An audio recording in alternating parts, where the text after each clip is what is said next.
मंडी व्यवस्था को तोड़ने की साजिश, 58% मंडियों में सचिव नहीं। नमस्कार, आप देख रहे हैं खबर नेशन शालिनी शुक्ला के साथ। मध्य प्रदेश के पूर्व कृषि मंत्री एवं कांग्रेस विधायक सचिन यादव ने भाजपा सरकार पर गंभीर आरोप लगाते हुए कहा कि मौजूदा नीतियों ने किसानों के चारों ओर से असहाय बना दिया है। उन्होंने कहा कि उत्पादन लागत, फसल के बाजार भाव, बीमा सुरक्षा और मंडी व्यवस्था हर मोर्चे पर किसान को अकेला छोड़ दिया गया है, जो केवल प्रशासनिक विफलता नहीं बल्कि सोची समझी किसान विरोधी नीति का परिणाम है। सचिव ने कमलनाथ सरकार के कार्यकाल का हवाला देते हुए कहा कि उस समय किसानों को राहत नहीं बल्कि संरक्षण की गारंटी दी गई थी। जय किसान ऋण माफी योजना के तहत 2 लाख रुपए तक का फसल ऋण माफ किया गया था। 10 हॉर्स पावर तक के कृषि पंपों के बिजली बिल आधे किए गए। प्याज किसानों को मुख्यमंत्री प्याज कृषि प्रोत्साहन योजना के जरिए उचित मूल्य मिला और नकली खाद बीज के खिलाफ सख्त कार्रवाई की गई। इसके साथ ही कृषि उपकरणों पर सब्सिडी बढ़ाई गई और गौशाला निर्माण से फसलों व पशुधन की सुरक्षा सुनिश्चित की गई। भाजपा पर वादा खिलाफी का आरोप लगाते हुए कहा कि घोषणा पत्र में किसानों को 10 घंटे बिजली, सोयाबीन की एमएसपी पर नियमित खरीदी तथा गेहूं और धान के ऊंचे समर्थन मूल्य का वादा किया गया था, लेकिन जमीनी हकीकत इसके ठीक उलट है।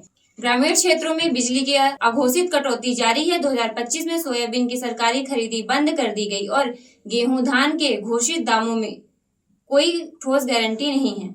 फसलवार स्थिति पर बोलते हुए सचिन यादव ने कहा कि मूंग, मक्का, कपास, प्याज और केला हर फसल का किसान संकट में है। मक्का किसानों को एमएसपी से काफी नीचे दाम मिल रहे हैं। कपास खरीदी में सीसीआई की अव्यवस्था से किसान परेशान है। प्याज किसानों को लागत भी नहीं निकल रही और बुरहानपुर के केले किसान फसल बीमा से वंचित है।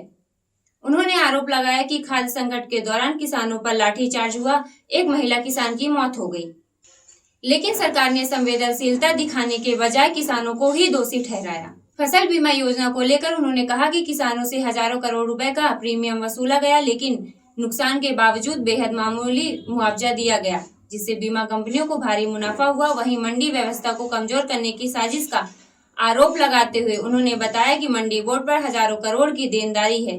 कई मंडियों में सचिव तक नहीं है और इसके बावजूद सरकार अतिरिक्त धन की मांग कर रही है।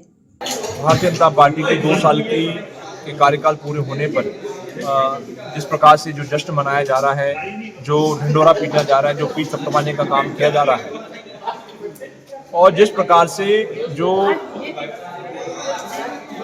धरातल पे जो परिस्थितियां हैं, अगर मैं किसानों के संबंध में बात करूं तो आज किस प्रकार से हमारा जो किसान है दुखी है, परेशान है, उसकी फसलों का उचित मूल्य उसको नहीं मिल पा रहा है। लगभग जो फसलें बिक्री हैं उनके सही मूल्य दाम उसको नहीं मिल पा रहे। चाहे मक्का की बात कर ले, चाहे सोयाबीन की बात कर ले, चाहे हम कपास की बात कर ले, चाहे हम केले की बात कर ले, चाहे हम प्याज की बात कर ले, किसी भी फसल का उचित दाम मूल्य नहीं मिल रहा है। बड़े पैमाने पर खाद का संकट का सामना जो है हमारे किसान साथियों को करना पड़ रहा है। अनेकों दावे वादे जो है अपने घोषणा पत्र में सरकार ने करे थे, लेकिन एक भी दावे सरकार ने पूरे नहीं किए। 2700 में गेहूं खरीदने की बात कही गई थी, 3100 में धान खरीदने की बात कही गई थी, लेकिन एक भी वादा सरकार का पूरा नहीं हुआ है। तो सरकार सिर्फ अपनी झूठी महंगाई लूटने का काम कर रही है और हमारा जो प्रदेश का किसान है वो सरकार की नीतियों के केंद्र बिंदु में दूर कर रही है। सचिन यादव ने कहा कि राज्य के कई जिलों में किसान आत्महत्या जैसी घटनाएं सामने आ रही हैं, लेकिन सरकार पूरी तरह संवेदनहीन बनी हुई है। उन्होंने स्पष्ट किया कि कांग्रेस किसानों के अधिकारों की लड़ाई सड़क से लेकर सदन तक और गांव तक लड़ेगी और भाजपा की किसान विरोधी नीतियों को हर मंच पर उजागर करेगी। ऐसे ही खबरों के साथ खबर नेशन से जुड़े रहे। खबर नेशन को लाइक, सब्सक्राइब और शेयर करें।